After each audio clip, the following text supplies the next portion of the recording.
We've got an open workout at the Print Works. Got all the fans coming down to see Terry, get some pictures and stuff. He's always pushing, he's always wanting to train hard. His fitness levels are fantastic, they're as good as they've always have been, so not carrying no injuries this camp, so we're ready to go. Last time I boxed there was a dream come true, walking out in front of a few thousand people. He's going to be probably double at this time, so yeah, it makes your hair stand up on your neck. Terry Flanagan, Manchester's own, in the ring.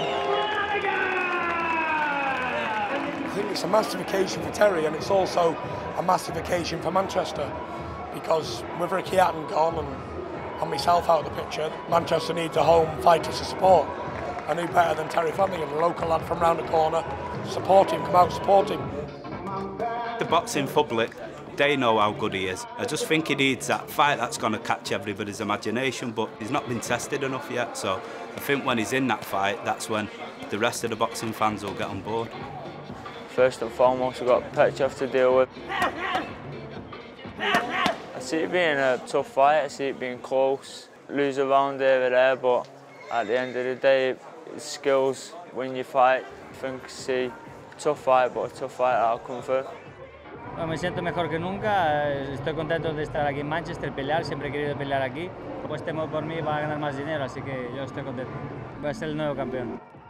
Terry's hardest fight today, definitely. He's a good solid pro, punch a bit, highly experienced. We're expecting it to be a good tough fight, but one that's going to bring the best out in Terry.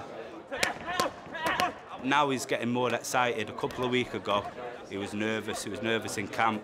Any little thing goes wrong, it was playing on his mind, but that's what he's like, he's a perfectionist. Now he's ready, the work's done, he's ready to go. Just what I've been known as a great boxer and a great champion who never avoided anyone and fight the best, and that's what I want to do.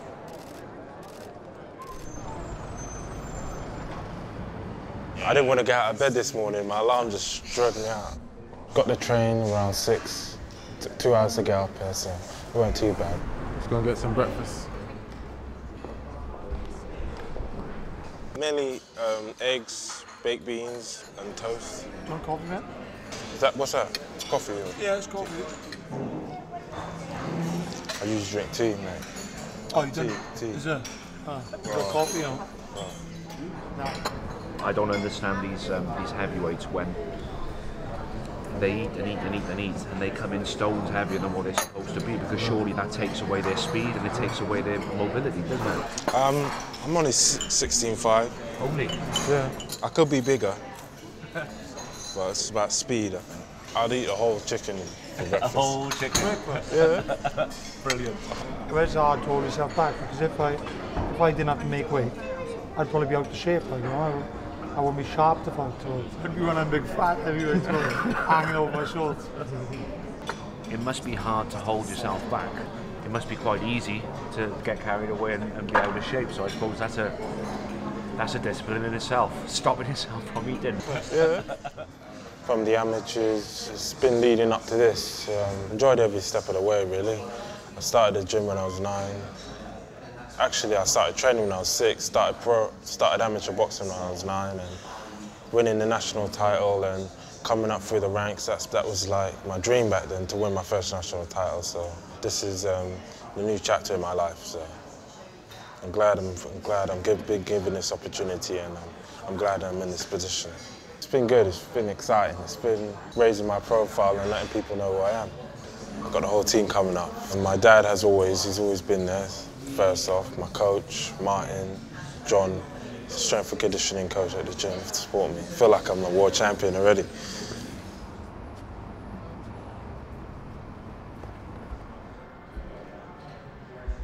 Today I woke up, I had my breakfast, chilled out in my room. First time I've been able to choose where I stay and the setup and how everything's going to be, and it's a lot nicer than the Olympic Village. The Olympics is more like student digs. It's just very basic. It's basically just what you need to compete, really. It's just the haircut that I normally always get. Every time I try a different barber, something always goes wrong. I've got my barber B, to come over and cut my hair for me. I won't let anybody else cut my hair. If you look good, you feel good, you box good. Watch telly to just chill out, and been watching Revenge. Oh, I watched Bonnie and Clyde, the film the other day actually. That was quite good. Yeah, I'd love to be able to do a little bit more acting. I'd love to be able to be in something like The Walking Dead, The Magicians, like just something fun, bit of action, maybe a Marvel movie. It'd be quite cool. Now I'm going off to the press conference for today. It's the final one before the fight. This is my serious press conference face. How do you like it? I don't really want to give too much away in terms of tactics, but I know that I'm going to win. You can't think about losing. In my opinion, if you think about losing, you've already lost.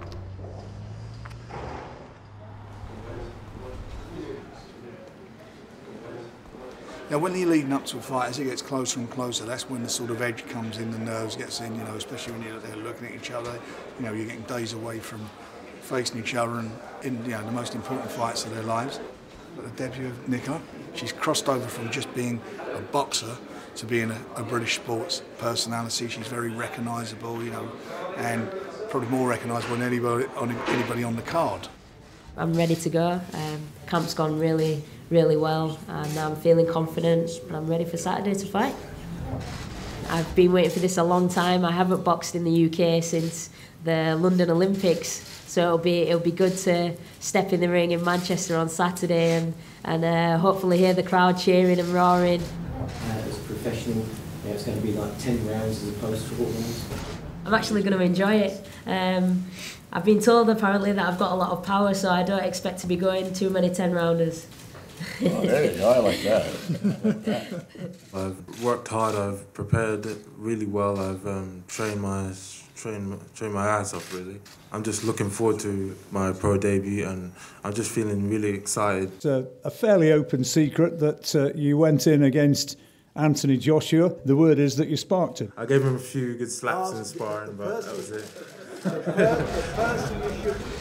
Is this fella going to bring out the best Terry Flanagan? We're going to see you really produce it? I think because he'll be there before punches, he's a busy fighter. I can get him a rhythm more and box off with him, and it'll be a good boxing match rather than me chasing, trying to do all the work. This is a very good fighter, and he feels it's his time. Terry feels it's his time to go forward. That's what it's all about. Two at the very best at what they do. At the moment they climb in the ring, they think it's going to be their time. People want to see good fights, 50-50 fights, and I said who's the best out there available, and it was Peter, so we chose that fight.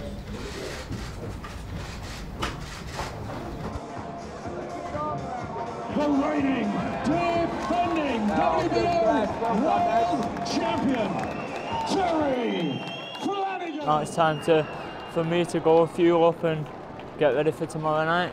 Yeah, I'm comfy at the weight and took last 3 pounds off this morning, refueling, now I'm good.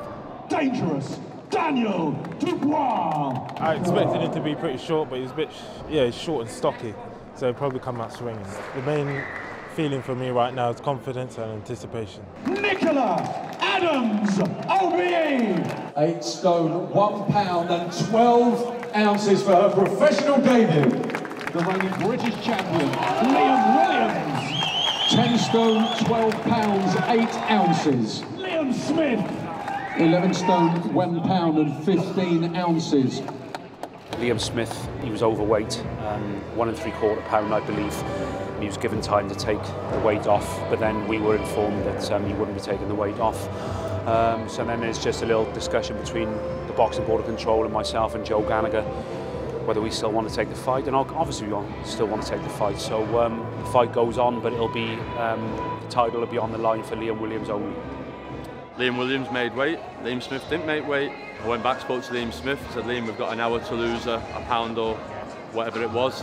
And Liam went, nah, I'm not going to be able to do that, I'm not going to do it in time. When we went to the rules meeting, we were informed, no, Liam Smith had 2 hours to make weight, which we're a bit annoyed about, because we were told, everyone around us was being told, that Liam was only given an hour. If Liam was told he was given the 2 hours, there's a good chance Liam would have had an attempt of making that weight, that last pound, pound and a half, and if it won't come off, it won't come off, and I'm not going to endanger my fighters' lives by putting them at risk by trying to kill them, losing at a pound and a half within an hour.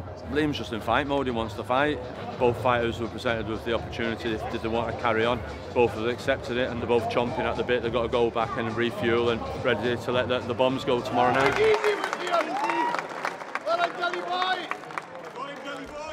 It's been enough talking.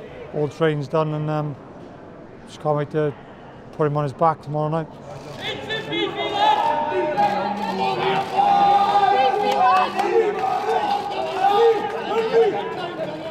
They say boxing, it's one of them sports, anything can happen, can't it?